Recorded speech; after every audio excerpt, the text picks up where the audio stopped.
हृदय हमारे सरदार वल्लभ भाई पटेल लोकपुरुष से उनकी जयंती है। वो जयंती के अवसर पर भी हम लोग उनकी जयंती भी मनाएंगे और मौनिया महोत्सव का कार्यक्रम भी करेंगे।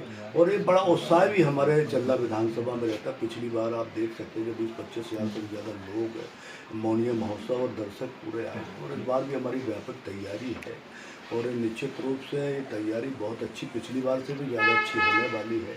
लगभग अभी 50 से ज़्यादा टीमों का रजिस्ट्रेशन भी हो गया। 50 टीम मतलब लगभग एक टीम में 30 लोग रहते हैं और 1,500 लोग तो मौनिया महोत्सव का नृत्य करेंगे और हज़ारों लोग देखने के लिए दर्शक भी आते हैं।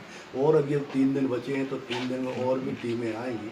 निश्चित रूप से सारी व्यवस्थाएं हमने उनकी खाने पीने की व्यवस्था, उनकी बढ़िया बैठने की व्यवस्था, उनकी अच्छी तरीके से व्यवस्था हो, हमारे दर्शक आए उनकी व्यवस्था हो, हमारे भारतीय जनता पार्टी चल्ला के बूथ से लेके समस्त भाजपा के एक कार्यकर्ता वरिष्ठ नेता रहने वाले हैं, हमारे जिले के पदाधिकारी रहने वाले हैं।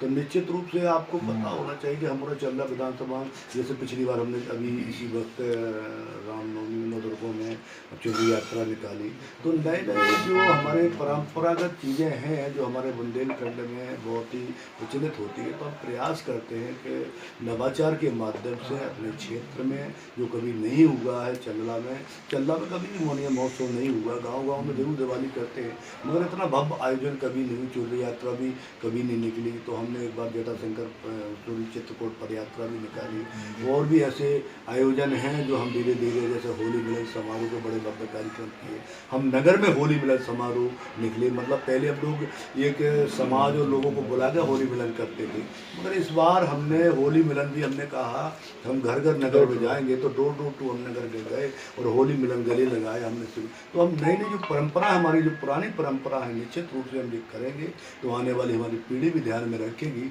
हमारे जैसे बच्चे हैं उनको भी पता चलना चाहिए कि मौनिया महोत्सव क्या है। कई बार परिवार के ऐसे बच्चे भी आ जाते हैं तो वे पूछने भी लगते हैं कि मौनिया महोत्सव क्या है, तो हम उनको बताते हैं कि हमारी प्राचीन काल से चली आ रही हमारी संस्कृति है और दिवाली नृत्य का बहुत महत्व है। और हमारे चल्ला विधानसभा में बहुत से गाँव में दिवाली के लोग भी रहते हैं, नृत्य करते हैं और वो निरंतर करते रहते हैं। तो यही हमारा उसका उद्देश्य है और भी नए नए आयोजन के माध्यम से हम चल्ला विधानसभा में काम करने का प्रयास कर रहे हैं। साथियों, आपने सुना माननीय मंत्री ने पूरे कार्यक्रम को विस्तार से बताया। उन्होंने बताया कि हमने उन परंपराओं को जिंदा करने का प्रयास किया जो उस बुंदेलखंड की आत्मा हुआ करती थी, जैसे कि मौनिया महोत्सव में दिवाली नृत्य वो परंपरा है जो बुंदेलखंड की आत्मा है। आप उसको गहराई से जब भी जानेंगे तब उसको समझ पाएंगे, उसकी संस्कृति को जान पाएंगे। तो मेरा कहने का मतलब यह है कि अगर कोई जनप्रतिनिधि अगर आत्मा को बचाने का प्रयास कर रहा है तो हमें उसको साथ जुड़ना चाहिए और सहयोग करना चाहिए। दिवाली नृत्य के माध्यम से मैं माननीय मंत्री से एक आग्रह और भी करना चाहूंगा कि संस्कृति विभाग को इसमें जोड़ें। और आपने कहा कि 1500 लोग दिवाली नृत्य में रहेंगे और वो वहां पर नृत्य करेंगे, तो जब वो 1500 लोगों में उनमें से कुछ खास टीमें चयनित होंगी, उन्हें देश विदेश जाने का मौका मिलेगा, तो आपके क्षेत्र का नाम और विकास का एक अलग आयाम लिखा जाएगा। मैं माननीय होंगे कि इस पूरे 1500 लोगों को इकट्ठा करने के लिए किस तरीके का उन्होंने सिस्टम जमाया ताकि वो इतनी सारी टीमों का रजिस्ट्रेशन करें और वो आए और अपने आत्मा का, जो बुंदेलखंड की आत्मा है दिवाली नृत्य, उसका प्रदर्शन करें। माननीय मंत्री जी, देखिए ये पूरी तैयारी है और अभी हमने तो 50 टीमों का बताया, लगभग 30 टीम का रजिस्ट्रेशन है, 1500 है। अभी 2-3 दिन में और भी टीम बढ़ेगी तो ये मान सकते हैं कि 2000 लोग भी हो सकते हैं दिवाली नृत्य में। और पूरी तैयारी है और एक पुरस्कार भी हमने रखा है जिससे लोगों में उत्साह हो। फर्स्ट, सेकंड, थर्ड, फोर्थ, 5 पुरस्कार ये भी रखे हैं। फर्स्ट को 51,000, फिर 31,000, फिर 21 और 11 और 5,000। और फिर उसके अलावा भी बहुत सी टीमें जो अच्छी होती हैं तो हमने 5-6 टीमों में उनको भी एक डिवाइड किया है कि उनको भी एक बराबर पुरस्कार देंगे 5-5 हज़ार का। और फिर बाकी टीम, कोई ऐसी टीम न रहा जो गाँव से आती है तो उसके लिए भी हमने 2100 रुपया उस चीज का पुरस्कार रखा है। निश्चित रूप से मैं भी आपके पत्रकारों के माध्यम से भी जिले के पत्रकारों से आग्रह करना चाहूँगा कि ये परंपरा हमारे छतरपुर जिले के लिए, प्रत्येक व्यक्ति के लिए महत्वपूर्ण है।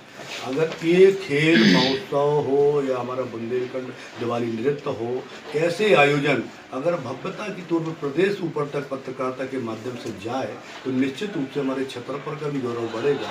और छतरपुर का जो दिवाली नृत्य है बहुत अद्भुत होता है। मैं सारे पत्रकारों से निमंत्रण भी देता हूं कि आप लोग भी सब आएँ जिले को एक बार उसको देखें। बहुत ही अद्भुत कार्यक्रम होता है, बहुत ही अद्भुत दृश्य होता है, और जब वो दिवाली नृत्य के ढोल नगाड़े बजते हैं तो आप भी अपने पैर रोक नहीं पाएंगे, बैठेंगे कुर्सी पे और आप भी उत्साह की तरह करेंगे। तो ये मैं प्रयास कर रहा हूँ, मैं सारे पत्रकारों से भी कहूँगा, जो नेशनल वाले भी हैं, प्रदेश वाले भी हैं, आप सब लोग तो हैं ही, और जो यहाँ नहीं है उनके माध्यम से भी ये न्यूज और हमारा जो बुंदेलखंड की पुरानी परंपरा है, ये नृत्य, दिवाली नृत्य, ये हमारे ऊपर तक जाए, लोगों को इसका पता चले, देश में पता चले, प्रदेश में पता चले। तो यही मेरा आग्रह है। बाकी पूरी तैयारी है। संस्कृति विभाग को भी हम बात करेंगे और जोड़ेंगे, उसको क्या हो सकता है और कर सकते हैं। शुरुआत है हमारी, अभी 1-2 साल है, इसको और भव्यता और दिव्यता के साथ हम करने वाले हैं। हम नई टीम है, जो कुछ अभी गाँव में हमारी बहुत सी टीमें हैं जो इस कारण से थोड़ा दूर रहती है कि यार वहाँ बड़े बड़े कलाकार आते हैं, मगर हमने ये भी तय किया है कि बाहर का कोई कलाकार ना आए, हमारे क्षेत्र का रहे। नहीं तो होता क्या है कि वो यूपी के लोग बुला लेते हैं, 4-6-10 लोग इनाम ले। हमारा ये मानना है कि हम अपने क्षेत्र के लोगों के लिए कर रहे हैं, क्षेत्र के कलाकारों को डेवलप करने के लिए कर रहे हैं, तो फिर उनको मौका मिले, उनको चीज मिले। हमें कोई और किसी व्यक्ति से परहेज नहीं है, क्योंकि हम ऐसे और भी आयोजन करेंगे कि जो जिला लेवल के भी करेंगे, तो उसमें सबको मौका मिले। तो निश्चित रूप से ये आयोजन हम सब बुंदेलखंड वासियों के लिए, छतरपुर वासियों के लिए बड़ा गौरव वाला क्षण होगा, जो 31 तारीख को हमारे चंदा विधानसभा में आयोजन होने वाला है। तो आप सबका बहुत बहुत धन्यवाद, मीडिया के सभी मित्रों का, जिस प्रकार से आपका सहयोग मिला चुनरी यात्रा करने में, आप सबका सहयोग मिला बहुत भव्य चुनरी यात्रा में, आप सबका धन्यवाद। जिस प्रकार से आपने कवरेज किया, इसी प्रकार से आपका स्नेह हमारे ऊपर बना रहे, और इस कार्यक्रम के माध्यम से प्रदेश तक ये खबर जाए और पूरे देश तक भी आगे तक जाए, यही मेरा आप सबसे उम्मीद है। सभी का बहुत बहुत बधाई, सभी का धन्यवाद। साथियों, माननीय मंत्री जी को आप सुन रहे थे, उन्होंने कार्यक्रम को विस्तार से बताया और कार्यक्रम का उद्देश्य भी बताया कि हमारा उद्देश्य है कि उन कलाकारों को बचाना, बुंदेलखंड की आत्मा को जो जी रहे हैं। दिवाली नृत्य बहुत ही महत्वपूर्ण चीज है, आपको आपके संस्कार से जोड़ती है। उन कलाकारों को बचाने का, उनके देश को बचाने का प्रयास है माननीय मंत्री जी का इस कार्यक्रम के माध्यम से। उन्होंने बड़ा आग्रह किया है मीडिया से, आप सभी से, कि आप आएं, देखें और इसको इतना प्रकाशित करें कि देश और दुनिया तक आपके माध्यम से प्रकाशन पहुंचे। ये एक मौका मिला है आपको, आपके क्षेत्र की आत्मा को बचाने का, आपके क्षेत्र की संस्कृति को बचाने का, आपके क्षेत्र के कलाकार को अंतर्राष्ट्रीय स्तर पर ले जाने का। आप सभी को आना चाहिए, क्षेत्र पे कवर करना चाहिए। 31 तारीख को सबको वहां पहुंच के इनका सहयोग करना चाहिए।